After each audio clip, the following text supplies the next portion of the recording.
जा सकती।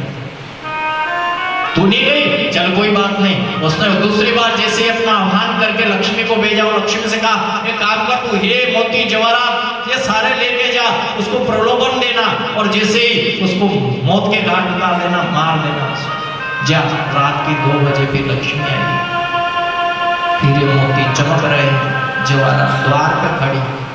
उसने कहा बेटा चल बाहर आ, देख तेरे लिए क्या लाई, हीरे मोती जवाहरात, जीवन भर पीढ़ी दर पीढ़ी खाएगा, खत्म नहीं होगा। उसने कहा हीरे मोती जवाहरात नहीं क्या है, पर मेरे गुरु की आज्ञा मैंने आज तक निकाली है, आज भी मेरे गुरु के चरण की कमाई में चरणों को नहीं छोड़ूंगा। थोड़ी देर वो लक्ष्मी आवाज लगाती रही, प्रेम से बुलाती रही, लेकिन वो फिर भी नहीं गया।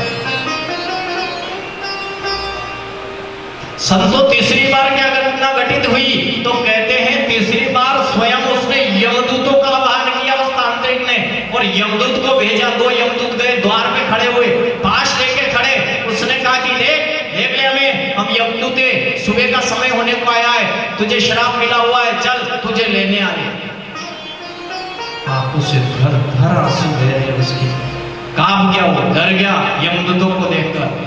उसको लग गया कि उसने श्राप दिया था, सुबह का समय है, बस मरूंगा अब मैं, मेरी मृत्यु आ गई, ये सामने द्वार पे खड़ी है।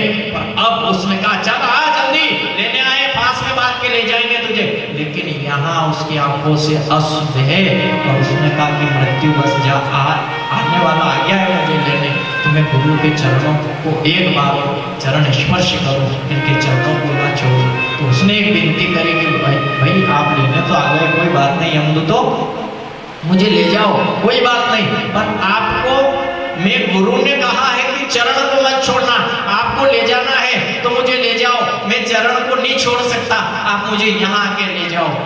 यमदूतों की हिम्मत नहीं हुई जो पास पहुंचे। यमदूत भाग गए वहां से, तांत्रिक के पास गए, देख तेरी कुछ नहीं चल रही है, वो छोड़ेगा नहीं और वो छोड़ेगा नहीं, हम अंदर जा नहीं सकते। सुबह का भोर हो गया, सूर्य नारायण की किरण निकल गई और उसकी आंखों से आंसू बहते बहते जैसे उसे सूर्य नारायण के दर्शन हो गए और गुरु की महिमा पूरी हो गई। शब्द देता है, सत शब्द देता है, और गुरु जैसे आंख खुली गुरु की, गुरु भी पूरी रात नहीं सोया।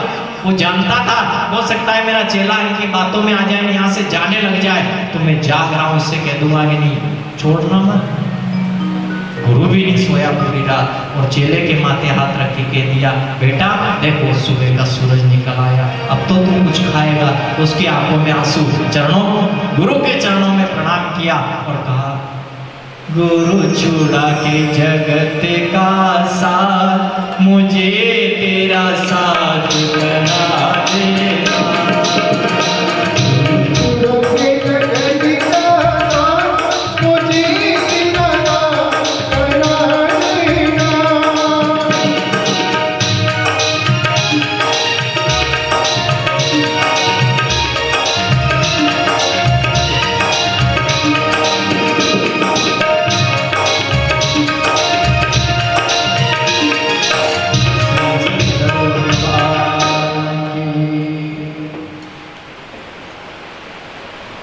जहां गुरु की महिमा सुनो, गुरु गुरु होता है। देखो गुरु हो सकता है, पर आपसे एक बात ये भी कह दी, और इनने जो एक बात खड़े होके कही कि मंत्र दीक्षा तो ले लेना बहुत सरल है, उसको निभाना बहुत कठिन है। शादी कर लेना तो बहुत सरल है, और उसको जिंदगी भर निभाना कठिन है। गाड़ी ले आना तो बहुत सरल है, और उसको जिंदगी भर चलाना बड़ा कठिन है। नहीं क्या जन्म लेना, पूरे जीवन भर को चलाना कोई मामूली बात है। पर चाहे सुख आए दुख आए कुछ भी आए, पर अपने चेहरे पे प्रसन्न चेहरा हो और हमारे हृदय में किसी के प्रति लेश भर भी पाप द्वेष ना हो, इसका नाम जीवन है, जिंदगी यही नाम है। सत्य नाम अगर आपके पास है, और जो नाम आपने दान दीक्षा में लिया, और ये नाम अगर आपके पास में है, तो आपके किया हुआ पुण्य बढ़ता जाएगा। महिमा बहुत बड़ी है गुरु शब्द की। गुरु कोई इंसान नहीं होता, आप ऐसा मत सोचना मेरे वो गुरु है, मेरे वो गुरु है, वो मेरे गुरु। गुरु कोई नहीं है जगत में। गुरु गलती कर लेता है, गुरु के भरोसे मत रहना, गुरु के शब्द के भरोसे हो जाना। किसके भरोसे हो जाना? वो शब्द ये क्यों लिखा? गुरुर ब्रह्मा गुरुर विष्णु गुरुर्देवो महेश्वराय गुरुर साक्षात परब्रह्म तस्मै श्री गुरु।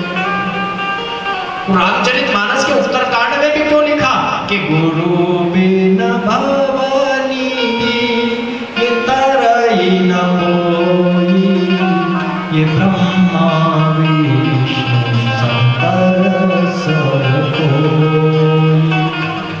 महिमा क्यों लिख दी इतनी बड़ी कि गुरु से बड़ा जगत में कोई नहीं, न ब्रह्मा का नाम दिया, न विष्णु का, न महेश का। तो कौन है वो गुरु जो सदगुरु?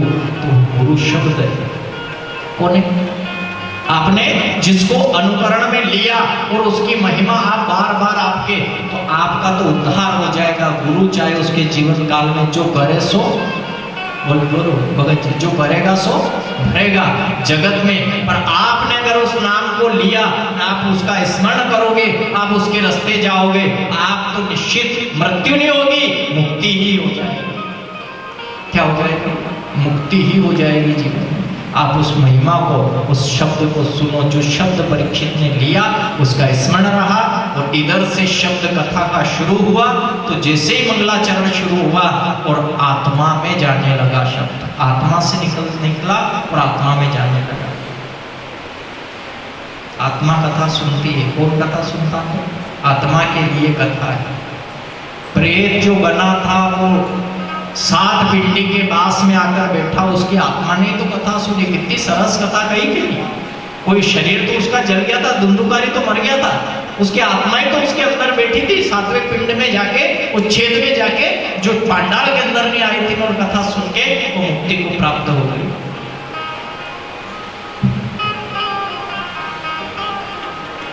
सब छूट जाएगा, कुछ साथ में चलना है।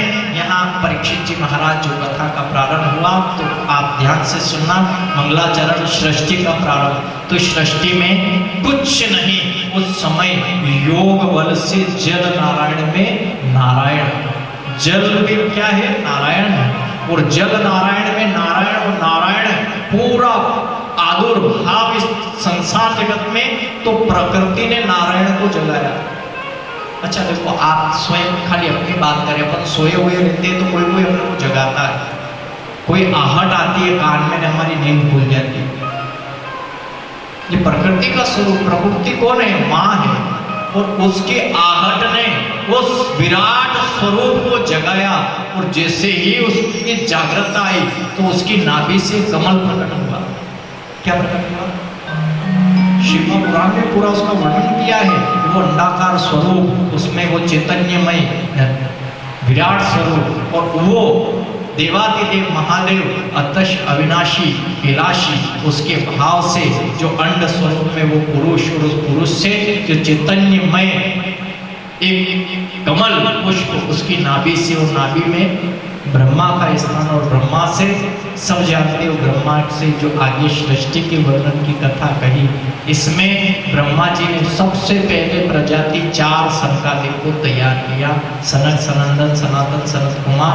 फिर ये चारों धर्म के काम में लग गए, तो उस समय उसने 10 महात्माओं को प्रकट किया। मरीचि, अत्रि, अंगिरा, पुलस्त्य, कुला, क्रतु, दक्ष और नारद। या इनसे कहा आप सृष्टि को आगे बढ़ाओ।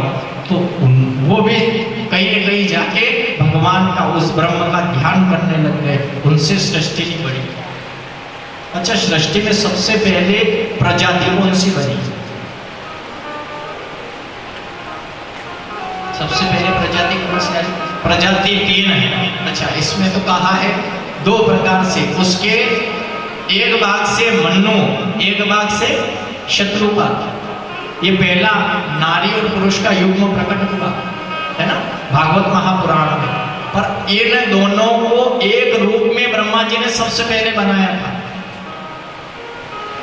जिसको क्या कहते हैं? किन्नर कहते हैं। क्या बोलते हैं? बोलो आप, क्या बोलते हैं? अच्छा, उनकी कहानी, उसका इतिहास आपने देखा नहीं होगा कि कितना पुण्य मिलता है। आज भी संसार जगत में सबसे ज्यादा कोई दर्शन का पुण्य कहा तो सबसे विशेष रूप से अगर उनका दर्शन मात्र हो जाए तो अपना काम सफल हो जाए। अपने यहाँ पे कोई वो झाड़ू वाली ने वो माथे टोबला रहे ना, वो मिल जाती है तो सबसे ज्यादा सुकून मान लेना उसका। नहीं ध्यान होगा आपको तो मकर संक्रांति पे आपको ऑटोमेटिक ही पता होगा क्या उसके लिए उसका बहुत अच्छा पुण्य रहता है, उसको घर बुलाए, साड़ी दे, ये दे, वो दे। क्या है क्या आप कैसे जानते हो क्या है, क्यों कर रहे हो आप? पूर्वज पागल थोड़े थे क्या पहले वाले? इनको पुण्याई क्यों माना है, इसके पीछे बहुत बड़ी कथा है। आप इतना जानते हो बिना तिलक का ब्राह्मण सामने मिलेगा, हमारा काम बन रहा होगा तो बिगड़ जाएगा। आपने देख लिया वो पागल है, 10 दिन हुए नहाए भी नहीं है, माथे पे वो है, हाथ में झाड़ू है, मिल गया हमारा काम करते। सबसे पहली प्रजाति कौन आई संसार में जिसको किन्नर कहते हैं? और आज तक ध्यान देना, किन्नर मरते ना तो वहां के जो भी कोई एक बार मृत्यु हुई उसको उड़ा दिया, उसके बाद में कोई दर्शन नहीं करता उसका, जूते से मारते हैं उसको। कैसे? अभी उनके इतिहास होती है, वो चीज को पढ़ना, और उसकी पुण्याई इतनी रहती है संतो, इतनी बड़ी पुण्याई का ये उसका इतिहास अगर वो विषय थोड़ा सा शिव पुराण में उसका वर्णन किया गया है। पर जहाँ जीवन में ये युग्म की जो कथा प्रारंभ हुई है तो इसमें सबसे पहली प्रजाति बनी किन्नर, फिर एक से नारी उत्पन्न हुई। भगवान शिव जी ने उनसे की थी, नारायण भगवान ने भी उनसे कहा ये तुमने क्या कर दिया, ये अर्धनारेश्वर का रूप बना दिया, अपने आदि स्त्री आधा पुरुष क्या बना। तो ये सबसे बड़ा युग पर सबसे पहले दर्शनीय युग में ये हुआ, इनको आशीर्वाद सब चीजों का समावेश हुआ। और अपने भागवत में तो ऐसा वर्णन आता है, उसने एक भाग से एक स्त्री प्रकट करी, दूसरे भाग से एक पुरुष प्रकट किया। ये युग में एक मनु बना, एक शत्रुपा बनी। मनु शत्रुपा के 5 संतान हुई, एक आकुति, देवहूति, प्रस्तुति, और 2 पुत्र हुए, एक उत्तानपाद, एक प्रियव्रत। आकुति का विवाह रुचि प्रजापति के साथ में, देवहूति का विवाह कर्मत के साथ में, और प्रस्तुति का विवाह राजा दक्ष के साथ में हुआ। इन सब से एक पहले युग में से 9 कन्याएं, एक पुत्र प्रकट हुआ। इसमें जो देवहूति कर्मद है, इसमें कपिल जी महाराज की उत्पत्ति का वर्णन आया, जिसने सांख्य दर्शन दर्शाया और अपनी मैया को दिव्यमय आध्यात्ममय ज्ञान देकर उनको मुक्त किया। जहां पे दक्ष प्रस्तुति की कथा आई, वहां पे इनके 13 कन्याएं धर्म के साथ में, एक पितर के साथ में, एक अग्नि के साथ में, और एक का विवाह शिव के साथ में किया जिसका नाम दिया सती। और फिर शिव सती की कथा का वर्णन फिर भागवत महापुराण में वर्णन किया गया। कौन सा? एक बार त्रेता युग माये शंभु गए कुंभज ऋषि पास।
स्वरूप बना कि शिव, आप सब जानते हो जगत में शिव को ने अजय अमर अविनाशी कैलाशी सन्यासी के स्वरूप में सदा सदा के लिए शिव न तो कहीं आए न जाए न जन्मे ना।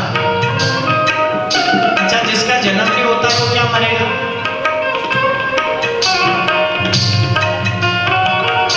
जन्मे सो मरे।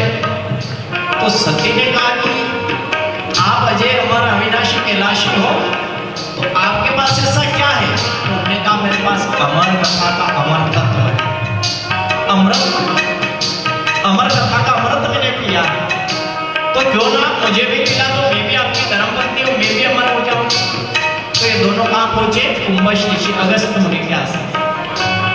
क्या करने गए? अमर कथा सुनने। अच्छा, अमर कथा कौन सी है? रामचरितमानस में अमर कथा कौन सी है? अच्छा, शिव जी के हृदय में कौन रहता है?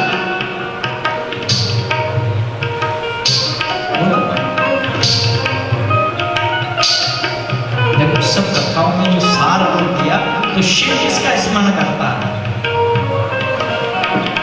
किसका करता है? राम जी का। अरे बोलो ना, किसका करते हैं? तो अमर कथा कौन सी थी वो जो आगे ये प्रपंच बना कि ये दंडकारण आया ने इसमें ने जो शंका हुई नहीं, ये क्या था? कौन सी कथा सुनने गए थे? कौन सी अमर कथा है? तो वही तो अमर कथा है, अमर कथा मेरे राम जी कथा है। अपने दोनों हाथ से ताली बजाते हुए प्रभु श्री राम का स्मरण करते हुए कहें,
अगस्त मुनि के आश्रम।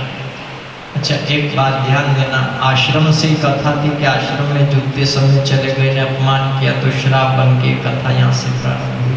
आज सब देवाधिदेव महादेव अविनाशी कैलाशी अपनी पत्नी सती को लेके गए तो गुरु के वहाँ गए हैं तो चेला बन के गए। क्या बन के गए? अच्छा शिव जी को क्या ज्ञान नहीं है? कौन है इस संसार में? क्या कहा, अगर आपको कहीं कुछ लेने जाना तो आप बन के मत बैठना, बेटा बन के बैठना।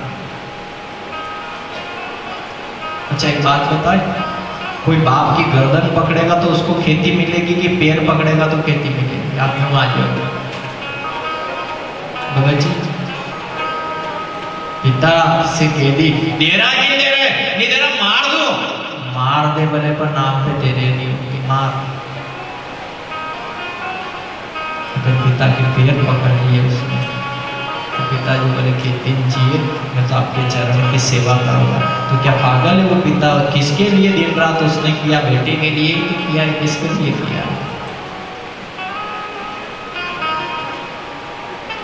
ऐसे से सब हो जाता है। कैसे?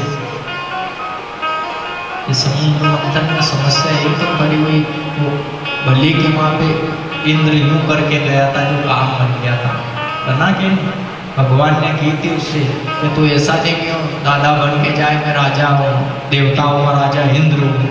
यूं जो गया तो जिंदा नहीं आएगा, बलि है वो, तो ये काम कर, यूं करके चला जाए। यूं करके राक्षस के वहाँ भी गया कि खूब बोला राक्षस बलि उससे, लेकिन उसके हाथ ऐसे थे, सर नीचे था, पैरों में पादुका नहीं की, इतना पूरा उसने नियम रखा। तब तो बलि ने की चल रे आया है, चलो इसके साथ। किस काम से आया? मंथन करना है, तो मंथन करने के लिए राजी हो जाओ। ऐसे में सब काम हो जाता है। तो रावण की राम कथा क्या है? आप देखो परीक्षा, जहाँ रावण का भाई विभीषण दादा बन के आया था कि यूं करके आया राम जी के पास आया क्या? तो राम जी का सरस भाव देखो, वो जैसे ही आया तो उसने कुछ नहीं कहा, यूं कहा, केवल एक शब्द कहा, आइए लंकेश, और उसके पास बिठा लिया। ये कितनी बड़ी भावना रही है भगवान। आपकी भावना अच्छी होगी तो आपको जो चीज चाहिए मिल जाएगी, भले वो सास ससुर माता पिता भाई बंधु कुटुंब कबीला। लड़ाई में कोई सार नहीं है कुल मिला के बात। जो शांति में आनंद है वो क्रांति में नहीं। शांति रखना है, अशांति घर में शांति भंग नहीं करना, अशांति ना आए घर के अंदर सदा। इसीलिए तो मंगलाष्टक में शांति बोला जाता है, ओम देव शांति अंतरिक्ष शांति। शरीर शांति स्वरूप क्या है? जीवन में याद रहे, जहां पे देवादिदेव महादेव सती दोनों गुरु के वहां गए तो दोनों हाथ ऐसे है, गुरु के चरणों में जाके दोनों ने प्रणाम भी किया। तो गुरु ने भी मैया जगत जननी को और शिव को प्रणाम किया, स्वयं गुरु भी खड़े हुए, क्योंकि दोनों का भाव देखिए, उसके प्रति उसका आदर है, उसके प्रति उसका आदर है। इसी को तो कथा कहते हैं। गुरु कहता गोविंद बड़ा और गोविंद कहता गुरु बड़ा, तो इसमें शब्द वही तो हुआ, कौन बड़ा? गुरु गोविंद दो खड़े ने कहा के लागू पाए, बलिहारी गुरुदेव की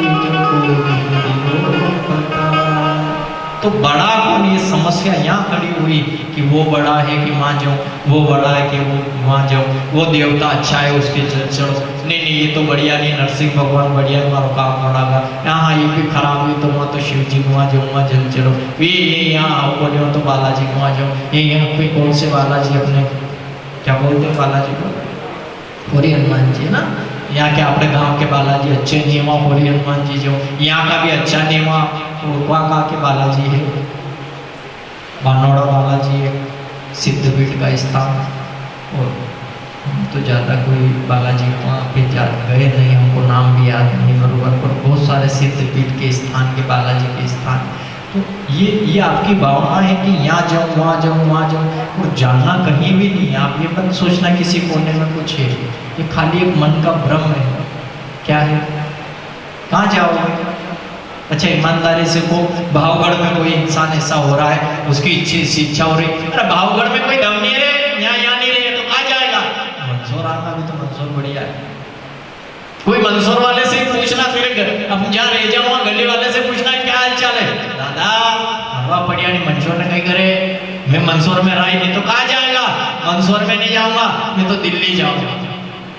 तो दिल्ली वाला से जाइए पूछो कि दिल्ली वाला कई हाल चाल, कहेगा क्या पूछ मत, धूल ही धूल उड़े, जीव एक शांति नहीं है, मैं तो मुंबई जाऊंगा। मुंबई वाला से पूछो कई हाल चाल है, तो मुंबई के हाल तो आपको टीवी पे घर में बैठ के देख लेना। उनसे पूछे कि कहाँ जाऊंगा, अबे के विदेश, उनने की वहां से कहीं नहीं जावा, अबे तो समुद्र में डूबी ने मरणो द्वारिका देश, वहां जाना है कहीं जाऊंगा। कहाँ जाएगा इंसान बताओ? उससे पूछो वहां जाऊं वहां जाऊं वहां जाऊं, वहीं नहीं जाना है। जो भी जहाँ जाता वापस पलट के वहीं आता है। अब जाओ यात्रा पे 4 धाम के घर ही आओगे, कहाँ जाओगे बताओ? बोले 2 महीने 4 महीने 8 महीने 1 साल तक यात्रा करते फिरोगे, आना तो घर पे ही पड़ेगा। कहता 2 घंटे 3 घंटे सुनोगे, जाना तो फिर घर पे ही पड़ेगा। न सच्चा तो ये है कि वो घर भी सच्चा नहीं, यहाँ से मान वहाँ से मान वहाँ से मान, तो गाड़ी तो चल रही है। और सत्यता इस चीज पे आ जाए जीवन की कि जो गुरु और शिष्य परस्पर में बैठे तो एक क्षण के लिए उनने भी की कि बस इसकी चरण शरण मिल जानी चाहिए। किसका ध्यान रखना चाहिए रोज? आप एक जीवन में नियम बनाओ। अपने भारतवर्ष में तो अगर एक जीवन में नियम बन जाए, आप कहीं मंदिर कहीं कुछ जाओ ना जाओ कोई बात नहीं, आप स्नान करके हनुमान चालीसा पढ़ने का पाठ शुरू करो। इतना तो टाइम मिल जाए, 2 मिनट लगते हैं, कितने खाली हनुमान चालीसा को पढ़ने में खाली 2 मिनट मिलते हैं। और हमारा ये मानना है कि अब सनातन धर्म भारत भूमि पे बैठे, अगर 2 मिनट का समय अगर हिंदुस्तान में अपन नहीं निकाल पाए तो मैं नहीं मानता इस मिट्टी में फिर तो ऐसे ही मर जाना ही अच्छा है।